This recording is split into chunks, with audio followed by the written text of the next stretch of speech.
So, yun. Welcome ulit sa bagong vlog natin, no? Yun yung engine natin. Linilinisan ko lang yung mga parts doon. Yung mga rocker arms tapos ano. Tapos yun, ibabalik na natin doon, no? Dun sa head, cylinder head natin. Tapos pagkatapos, ilalagay na natin yung oil pan. Yung gasket, tapos yung oil pan. Yun. So ito na yung mga rocker arms natin. Rocker arms. Kasi ito na yung mga cam caps. Ito, kailangan ko pa linis yung konti kasi medyo mahirap tanggalin eh. Yung mga ano yun. Medyo mahirap kaya ibabrush ko rin ito ng ano. Yung toothbrush. Tapos ito yung cams. Pupunasan ko na lang ng ano, ng cotton na cloth, tapos pupunasan na lang natin. Tapos ito yung gagamitin natin na lube para hindi siya dry na mag-start, no? Lalagyan natin ng lube dito sa loob. Ganun din sa dito, sa loob niya din. Dito, lalagyan din natin. Yun, tapos lalagyan din natin ng lube dito para siguradong hindi dry yung pag-start niya. Tapos ito rin, lalagyan din natin ng lube dito lalagyan ng lube. Tapos dito din para ano siya, magsisit siya dito na maganda dun sa loob. Then ganyan para maganda yung seat niya, no? So ayan, yan yung gagawin natin yan.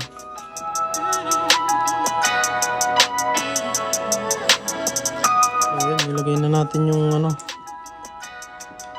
ito dito sa exhaust side. Tapos yun, tatanggalin natin, pupunasan, tapos lalagyan ng assembly lube para hindi ako malito, no? Lalagyan ng assembly lube dito, tapos doon sa loob dyan. Tapos dito rin, dito sa taas niya para hindi siya dry. Yan, so yun yung gagawin ko. Tapos gagawin din natin yung intake side. Ganun din sa intake side.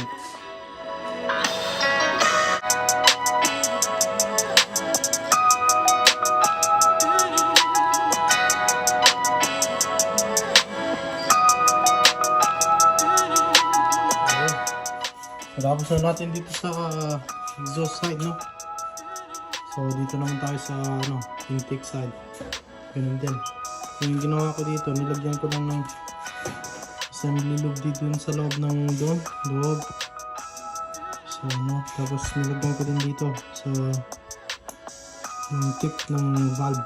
Parang sa taas ng valve spring. Tapos yun, nilagyan ko ng din. Dinimito ko Pinagyan ko din ng assembly lube dito para siguradong hindi dry na pag in-start natin. So yun din yung gagawin ko dito sa intake side.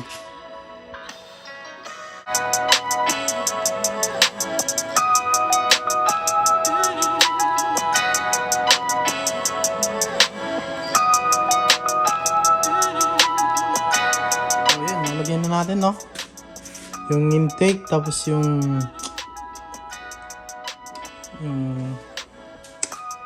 exhaust sa exhaust side.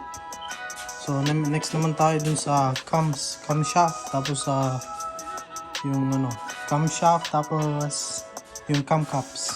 So yun.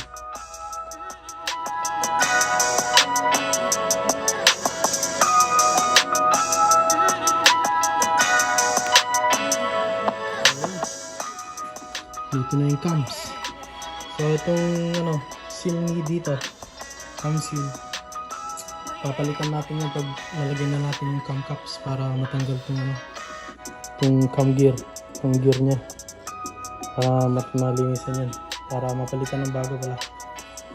So yun, so ito na yung cams. Nilagyan ko lang ng assembly lube ulit itong Lucas para siguradong hindi dry, no? Ito yan yung gusto natin eh, hindi dry. Pag nag-start kasi, pag dry yan, baka yung mga metal shavings. Metal shavings yan. Yan, masisira ang makina. Kaya yun, unahan na natin, no? So, yun. Gawin na natin lahat para maganda yung takbo. Pero yun, malinis na. Malinis yun kaysa noon. So, yun.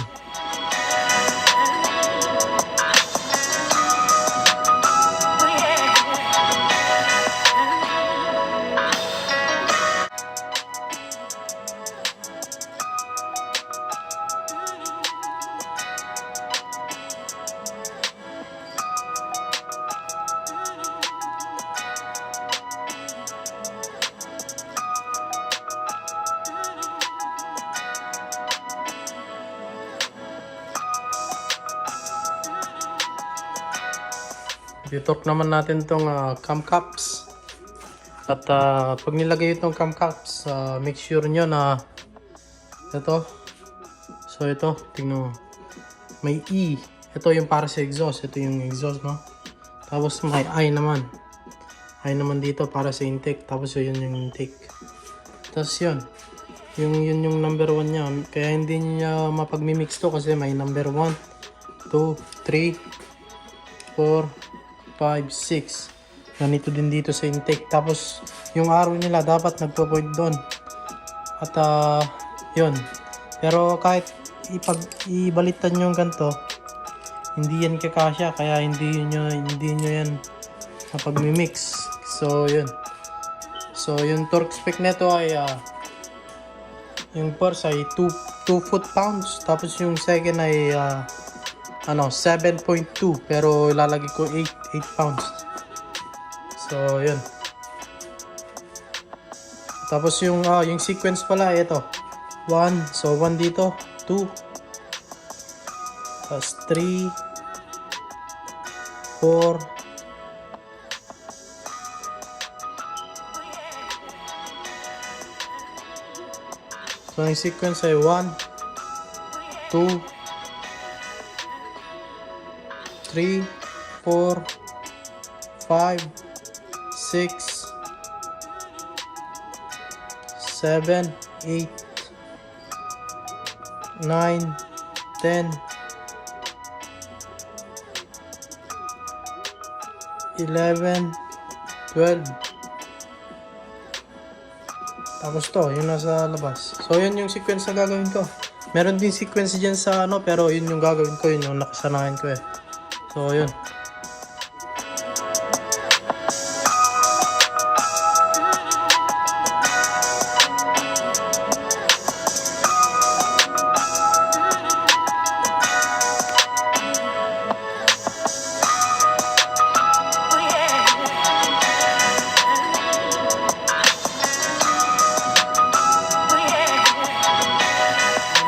So